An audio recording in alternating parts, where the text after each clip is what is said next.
Good evening, my friends. We're going to be doing another study tonight. I would like to title the study "The Story of AI," and this is and I'd like to say that it's prophetic. This story gives us understandings about today. And back in 2016. I remember watching a huge story unfold. I didn't see it in person, but I heard about it after the fact that supposedly there was a Christian broadcasting network, and they had celebrities on the stage, and they were praying over a presidential election, and they were praying for a Republican candidate, and he was projected by all the people who project things that he was going to lose.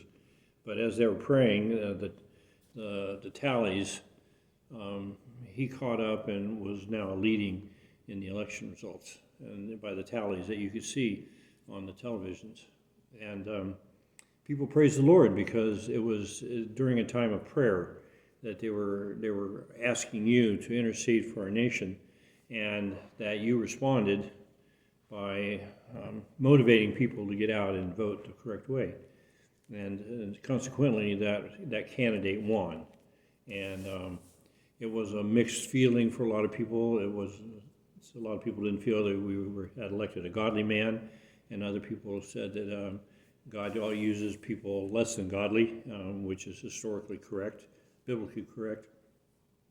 And he was compared to a historical figure, and so that was the fact. That was what happened in America. And then recently, another presidential election, and there were again people who were praying and interceding for the United States on behalf. One of the candidates was obviously had projected himself, and by his track record was a more honorable man than the other one. A man who would be more, what's the word I'm looking for? More beneficial to religious liberty and for the moral condition of our country, and that man was supported by a lot of Christian people, and so they did the political thing, they did the civil responsibility thing of voting, and it looked like that was all going to go according to plan. We were doing the right thing, we were praying the right way, and it turns out now that it's gone the other way. And there was some drama in the meantime until the inauguration night and the verification of the vote that maybe things were going to turn around. And so there was a lot of anticipation.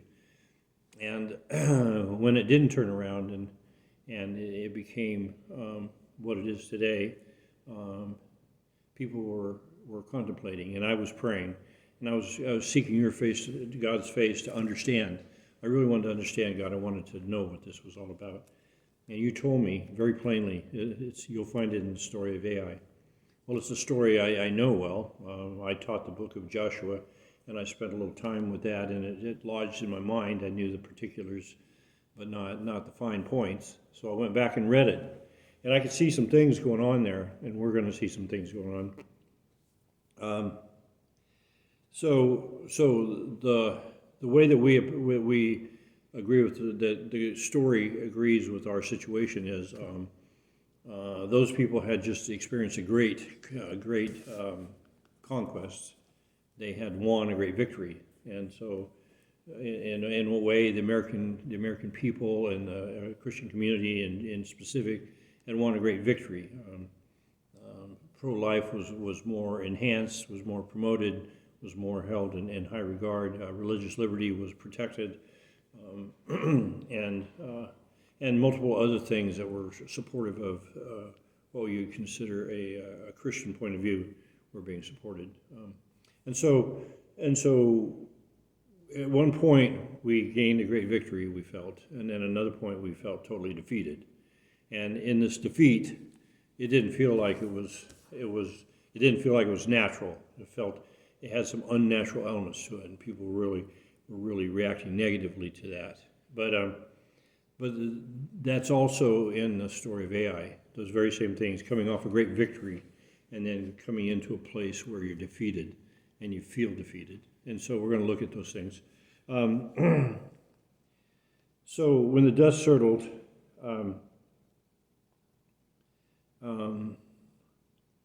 I remembered back because one of the videos that I did was the redemption of Jericho. So Jericho is part of the story, and so we're going to actually start our study in the story of Jericho because it carries forward. So if you guys care to join me, we're going to be looking at Joshua, and we're going to start in verse 26 of Joshua. So I'm looking right now, and Joshua made them take an oath at the time, saying, "Cursed before the Lord is the man who raises up and builds this city Jericho. With the loss of his firstborn shall he lay its foundation. With the loss of his youngest son he shall set up its gates." So here we are. This great city's been conquered, and even though it's down in the dirt and it's burned with fire and so much of it's just dust and ashes, that Joshua feels the need that God says we need to lay a curse over this thing because this needs to never ever come back. It's such it represents something so wicked and so evil that it needs not to come back. So that was laid over the top of it. So that's what Jericho represents. Something that's so wicked and evil in its content and what it represents, that even in the future it is not to be allowed.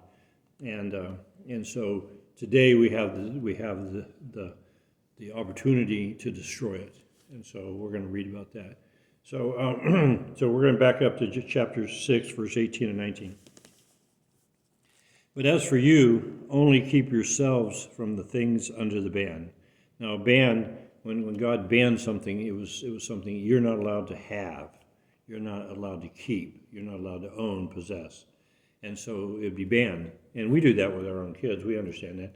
You're not allowed to eat that much candy. You're not allowed to watch that kind of movie. You're not allowed to listen to that kind of music. That's banned in our house. Okay? Well, it's a common thing. And when you're taking care of something that doesn't have perfect judgment, you use things called a ban. You don't play in the street. You don't do this. So anyway, this is a common thing. So God said, everything in this whole city is banned. Okay? Everything. I don't want you to take one thing out of that city. I don't want you to do it. So let's listen to the language again. "As for you, only keep yourselves from the things under the ban," which is everything. You're not supposed to take anything. "Lest you covet them and take some of the things under the ban, so you would make the camp of Israel accursed and bring trouble on it." Well, there's a lot of people that want to discuss, like, well, the only one man actually did the wrong thing, and so why would God curse a whole nation? Well, he said it before it even happened. He was warning. And so God understands the principle. There's a principle of a little bit of yeast leavens a whole loaf. Okay, you let one little thing happen, and it will just multiply itself under the radar until next thing you know it covers everything. Well, those of us who grew up in the 70s, which I'm one of them, we were there when Roe v. Wade was, and who would have guessed? Yeah, and here we are today. And so it permeates everything. You can't get away from it. But it was just that thing that was happening in the back alley, and we got to save the women in the back alley. Now it's not just in the back alley; it's in your face, and it's supported, and it's being exported to the entire world. Yeah, I mean it's absolutely pathetic. So anyway, to get off the subject, so he warned them that if any one person did this, he would put the whole nation in jeopardy. So this isn't an accident. God doesn't do things like that. He warns people. He understood this is a great possibility, so he said it in very plain language. This is very plain language. You don't do that, or you'll endanger the whole nation, okay? But here's something else that's pretty intriguing. "But all the silver and gold and articles of bronze and iron are holy to the Lord, and they shall go into the treasury of the Lord."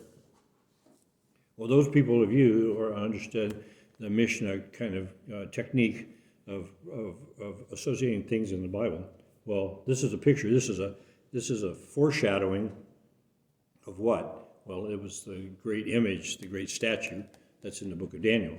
The head, gold, shoulders, silver, thighs bronze, and the feet and the legs clay. And so, I'm not clay, iron. And so these are the very same elements right here, the exact same elements. So this story prophetically has indications it's pointing forward to Babylon in the future. But we'll also find out that the whole idea of this story, that Israel being selected as a nation is being prepared to be ministered, kings and priests to all the nations, and all the nations come out of the story of the Tower of Babel, Tower of Babel. That's where the nations come from. And the nations are all created then, but now the nations need to be redeemed. And the way they're going to be redeemed is going to be redeemed by the nation Israel. That's the original plan. And God, we're going to make them priests and kings to the nations. And so that's an amazing thing. God created the nations, but now they need redemption. They need to be brought back to God. And so he's going to use the nation to do that. Okay? So this Babel thing is important to the story, and we're going to see it flesh out a little more later on. But there's another aspect in the story. Metals can be purified by fire. Almost everything else can't be. So if you have a metal, then you know it's been dedicated to another god. It's been used as an idol. You just have to pass that through the fire, and it becomes purified, and then it can be in God's use, and part of God's plan.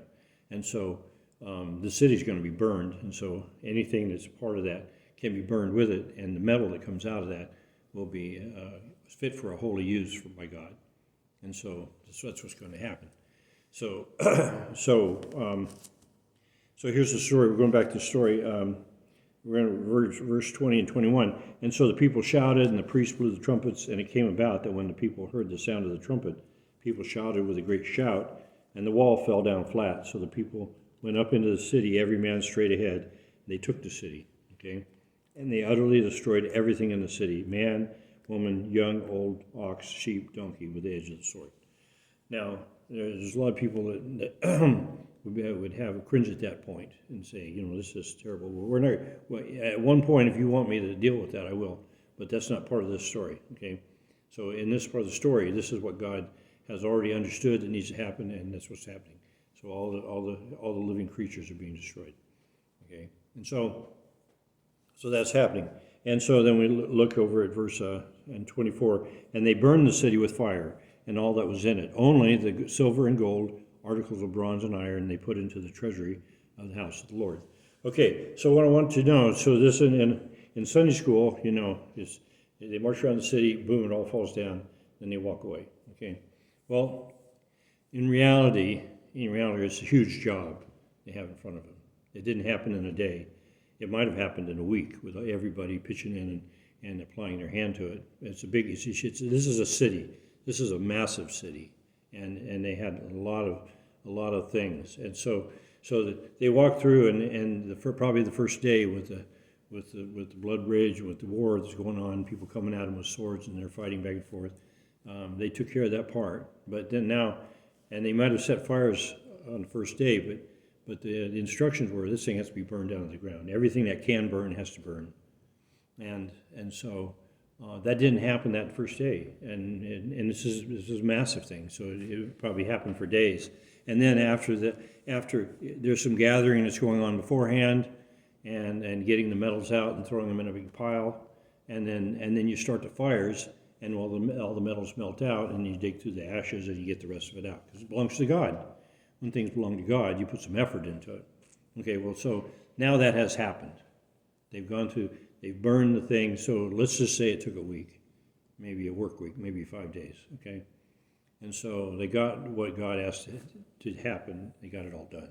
Okay, so we get to the place where this is all done, and in chapter 7, verse 1, it's an overview of how the chapter is going to go. The sons of Israel acted unfaithfully in regard to the things under the ban. For Achan, the son of Carmi, the son of Zabdi, the son of Zerah, from the tribe of Judah, took some of the things under the ban.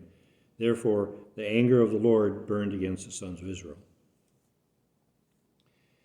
So I'm going to say right here that God understood this was actually going to happen. He saw he saw a proclivity, he saw a possibility, he saw humanity, he saw weakness in humanity.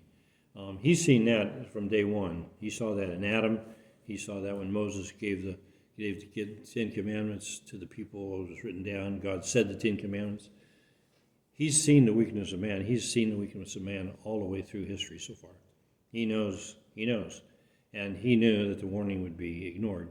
And so what has to happen is somebody has to suffer the penalty. There was the Sabbath day thing back in Genesis, Exodus, and they established the Sabbath day. And you're not supposed to work. You're not even supposed to build a fire. Okay, and we don't totally understand the cultural thing of that. We live in Oregon. We got to have a fire, But they were in the desert, and I lived in the desert, Arizona. I didn't build any fires. You didn't build fires. Well, what, are you crazy or something? And so it's a different kind of mentality down there. And God said, I don't want you building a fire. And a guy got up on a Sabbath day when he's supposed to be resting. He's out collecting firewood. And the language says he's actually getting sticks and logs. He's not just picking up some kindling wood. No, he's getting some sticks and logs. And it's a thing, and then people are looking and go, hey, what's going on? And they probably said, hey, you need to knock this off. And he said, no, I'm not going to knock it off. And so they had to act decisively, and that man got stoned. And God said, when somebody breaks this rule, the penalty is to get stoned. And this man got stoned. And so the people didn't want to do it at first, and God had to reinforce it with his own voice. I told you, let's do it. And so the man got stoned, and people learned their lesson. Well, I guess it was, we heard that, but who thought that somebody would actually do that? And then somebody actually did it. And then everybody who saw it happen, and they had to go down and be a part of the stoning. They remembered their whole life. And so, yeah, I remember the day, and I don't do that. I don't want that happening to me. I don't want it happening to my kids. So you pass on the story. So it was a very impactful thing. Well, God knows, and it's here, okay? So how's this going to manifest? Well, it's going to manifest itself, verses 4 and 5, chapter 7. 3,000 men from the people went up there, and they fled from the men of Ai, and the men of Ai struck down 36 of their men, and pursued them from the gate as far as Shebarim, and struck them down on the descent, so the hearts of the people melted and became as water. So here we see the result. Men went up. They didn't lose a soul conquering Jericho, not one man. And according to God, when they were doing things right, you wouldn't lose any men. The other team, the enemies, they would lose all the men, and you wouldn't necessarily lose any. Well, here we are. The 36 men died, and someone say, well, one man, 36 men. No, I want you to multiply that in your mind. Every man had a brother or brothers. Every man had sister and sisters, mom and dads. Every man had wives, probably wives, had kids. So for each man, 36, there might have been 10, 15, 20 people that impacted very closely, very intimately that experienced this loss. So the 36 goes out into maybe 1,800, 2,000 people that are very powerfully impacted by this. And by this one man, by touching things under the ban. Well, it's just a material crime. That material crime produced death and despair and grieving and loss. So a young man that grows up without his father, that's almost like a life wasted. We've discussed that multiple times. And that even happens in our culture, and I have to see it when I coach young men to play sports. So those things happen, and it has happened. And so now we see that's the facts that this happened. And in 6 and 7, Joshua tore his clothes and fell to the earth on his face before the ark of the Lord until evening. Both he and the elders of Israel, they put dust on their heads. And Joshua said, "Alas, O Lord God, why did you ever allow this people to come over the Jordan only to deliver us into the hands of the Amorites to destroy us?" Blah, it's such boo-hoo language here. I just mean God going up there and gag me. I don't want to hear all this. If only we'd been willing to live beyond the Jordan. So he's saying we shouldn't have been victorious people. We should have been a bunch of cowards and hid out over there and just been happy with what we had. And the language of it. But the language of it is speaking against what God said. Now these people walked into Canaan with God's battle plan. It was all laid out in Leviticus chapter 26. We're going to look at that. So Joshua should have known this. He's going boo-hoo before the Lord, like he doesn't understand what just happened. God told him what happened. God told him what was going to happen. In Leviticus, they should have been paying attention. These are the rules of warfare right here. And in the rules of warfare, certain things happen. So let's just turn to it real quick. Leviticus chapter 26, we're going to look at verses 2 and 3. You shall keep my Sabbaths, reverence my sanctuary. I am the Lord. If you walk in my statutes, keep my commandments, so as to carry them out. Okay? So we're being obedient people. So what's going to happen? We'll look at verse 7 and 8. But you will chase your enemies, and they will fall before you by the sword. 5 of you will chase 100, 100 you will chase 10,000, and your enemies will fall before you by the sword. That's how it's going to go. When you're in God's plan, and you're doing what's right, this is how it goes. Look at that. Look at the numbers. He says 5 of you chase 100. That's 1 to 20. 100 you will chase 10,000. Well, that's 100 to 1. We went 20 to 1 to 100 to 1. This is amazing. God says 100 to 1. And they're the ones that are going to fall. You're not going to fall at all. And so they're not going to lose. When they're doing what's right, they're not going to lose. That's how God said, this is how this warfare thing is going to happen. But then he gives a warning. Verse 15, if instead you reject my statutes, your soul abhors my ordinances so as to not carry out my commandments and break my covenant. Now, covenant word's going to jump out at us several times here, this covenant. And then we're going to go to verses 36 and 37. It says, for those of you who may be left, I'll bring weakness into their hearts in the lands of their enemies, and the sound of a driven leaf will chase them, even when no one is pursuing, and they will flee as though from the sword, and they will fall, and they will therefore stumble over each other, running from the sword. Although no one is actually pursuing you, you'll have no strength to stand before your enemies. Do you hear that? No strength to stand before your enemies. So this is unnatural. This is supernatural. Your strength when you're with God is supernatural in the positive direction. When you ignore God, when you defy God, when you despise God, then your weakness is also supernatural. And that's the way God said it's going to be. And so this group of men who was victorious went up to conquer this little town, and they lost terribly, terribly. And because of that teaching in God's Word, there should have been no question. There shouldn't have been the boo-hoo prayer going, oh God, we don't even know what's happening. No, you should know exactly what's happening. See, when you went to Jericho, you were in my will, everybody 100%, and boom, we won. And so we go to the next one, and we lose, we're out of God's will. Somebody put us out of God's will, and God gave the warning before the battle. You pick up the things that are banned, you're going to be out of my will. And so there's no reason to be ignorant. There's no reason. If you just pay attention, you'd know the answer to the question. So here God's going to say something now. So 10 to 12, we're back in Joshua. 10 to 12. I'm going to find it. Here we go. So the Lord said to Joshua, rise up. Why is it you've fallen on your face? That's a legitimate question. Why are you on your face? You know the answer. You're playing some kind of game with me. Israel has sinned, and they have transgressed my covenant, which I commanded them, and they have even taken some of the things under the ban, and have both stolen and deceived.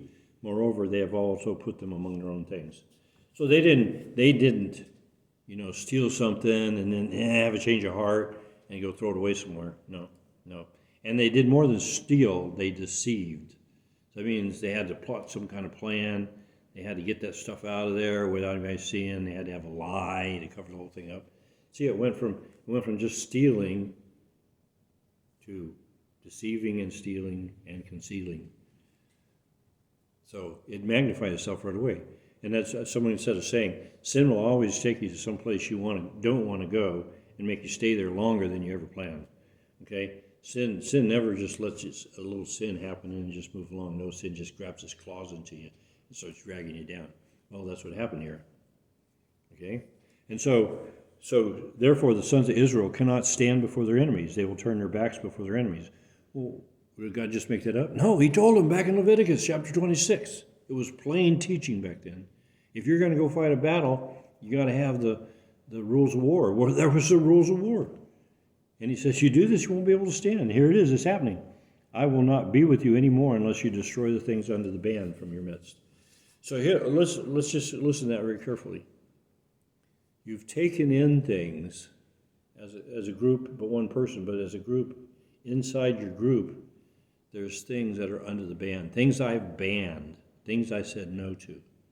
It's in your group, okay? That's important. This is one of the most important elements of the story as it applies to us, okay?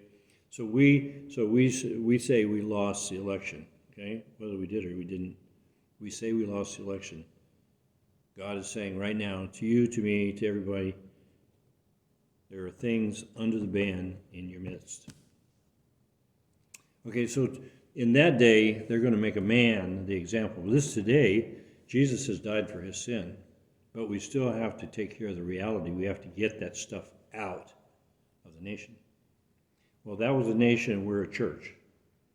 So we would apply that to the church, and we could say, this is what we need to say, we lost. We did not supply righteousness to the nation. We instead of a nation under God, we're a nation under.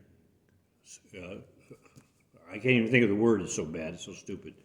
Goofiness, silliness, Marxism, whatever kind of word you want to put it on. But it's not under God. It is not under God. So there's things under the ban inside the camp. We take God's word. There are things under the ban in God's camp.